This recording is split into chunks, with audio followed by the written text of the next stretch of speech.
Hello and welcome to the relaunch of JaWSGames. That's what you're watching right now. If you've watched the other video where I suggested I might be doing this, I'm not going to be doing playthroughs anymore because they were badly filmed and I took forever to do anything. And also the kind of games I play aren't ones that necessarily lend themselves to gameplay because they're a lot more stop and think rather than pure action. So what I'm doing, I'm going to introduce you to my favourite series of games. Because there's only going to be likely be one episode of this for now, I'm going to university soon, so I can't really bring lots of games with me. But when I'm back in December, I will try and continue this and go through some other series. The one I'm talking today is Fire Emblem. Now, Fire Emblem was originally a Japanese franchise. It's Nintendo, and I think there are 6 games that came out in Japan that haven't been released in Europe ever, even now. Although the 5th one to be released in Europe was a remake of the original Japanese one. So it wasn't until Fire Emblem 7 that we got anything, which was this, just called Fire Emblem. So the European Fire Emblem 1, but the Japanese Fire Emblem 7. And that's what kicked it off for me, although the first game that I got was the sequel, Fire Emblem Sacred Stones. This was the first game that I ever played, playing Super Smash Bros. Melee. Character Marth on that, and inspired my little brother to go buy a Fire Emblem game, and it wasn't what he expected, so originally he didn't play it at all, but I picked it up and I got really into it, and now Toby's into it as well and hogs the games for me so I can't play them, and that inspired me to go buy the first one again. Following on from that, we have Fire Emblem Path of Radiance on the GameCube, and a direct sequel to that one, Fire Emblem Radiant Dawn. I think it's set 3 years after Path of Radiance. So those two go together. Usually, with these games, and compared to the other ones, they're non-sequential. They're set in different worlds, but it's the gameplay that's similar in the style. And then finally, as I mentioned before, on the DS, this came out, Shadow Dragon, which is based on the original. And if you've ever played any of the Smash Bros. Games, that's where Marth comes from. He's in this game. He's the main character. So the genre I describe them as is turn-based strategy.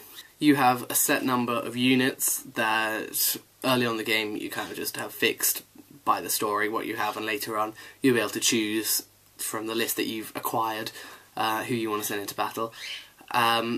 And basically it's your turn, you move them where you want, you can go attack with them, and then it's the enemy's turn, and then it keeps switching between you and the enemy's turn, and you've got to try and figure out the best way not to get yourself killed, and to try and complete the objectives you set. It'll either be kill all the enemies, kill the boss, seize the throne, or survive for a certain number of turns, or defend something for a certain number of turns.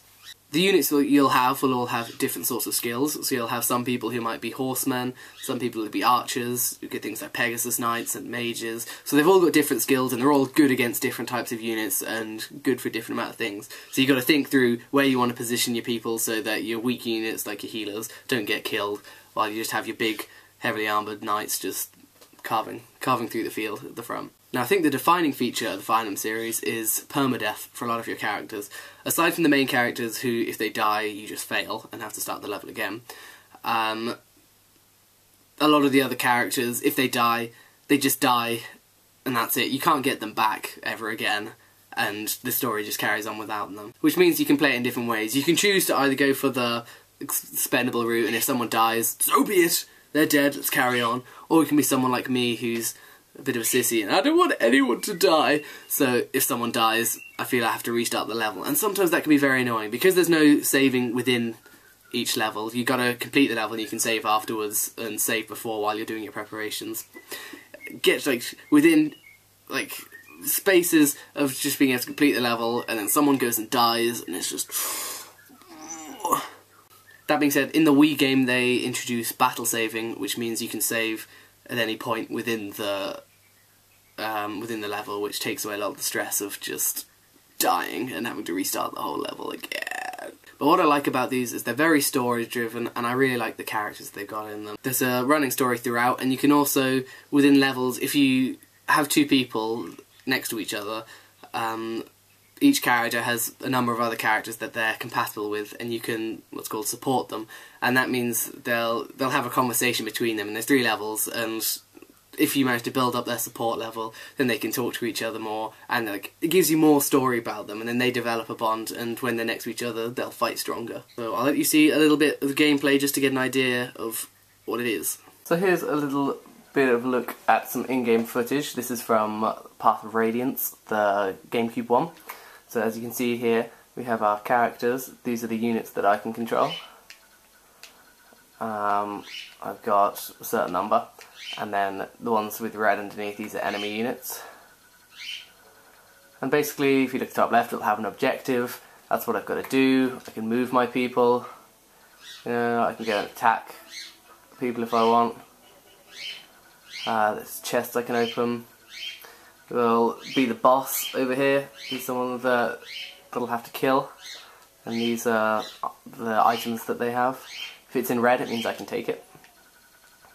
And you also notice there's some characters that I've mentioned that you can join on your team. So this guy here is someone that if I go talk to him with a specific character, I can recruit him on my team and make my army a little bit bigger. The combat system is pretty basic. You don't have to do anything. It's more about strategy.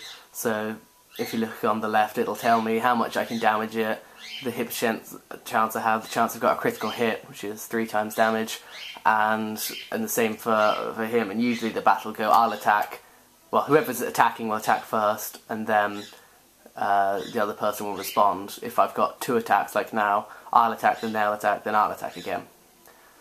So if you look at the battle itself, it's just a little animation. Oh, I just got a special move, so that was good. Some characters have special skills, that was one of them, and you'll get XP from killing.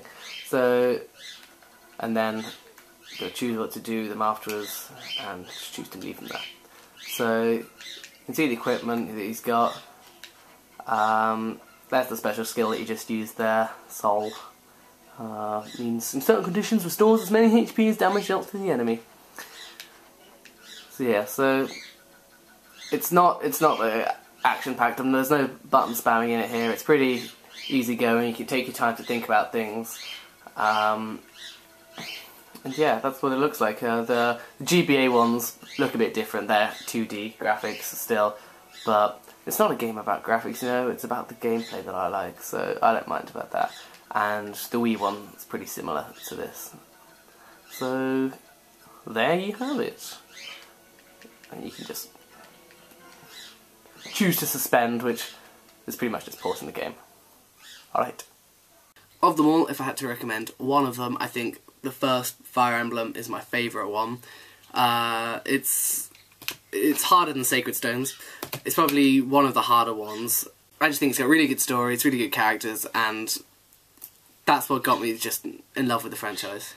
The only one I was a little apprehensive with is the DS one, Shadow Dragon, which is the original. You can tell it's the original. It's a little bit raw. There's not much character development. Apart from Marth, the main character, all the other characters kind of just are expendable, and you have to kill off a lot of people if you want to kind of unlock everything, which for me is heartbreaking. But I've been replaying it recently, and I'm getting back into it, so it's different to the other one. I think that's the most different one. Unfortunately, they're not easily available. I don't think it was ever a really mainstream franchise, so I was looking online. I think it's 35 quid to get the GameCube one now on the kind of a pre-owned one, and I think you'll only find the GBA ones on eBay, and I don't know how much they'll be there, so sorry about that.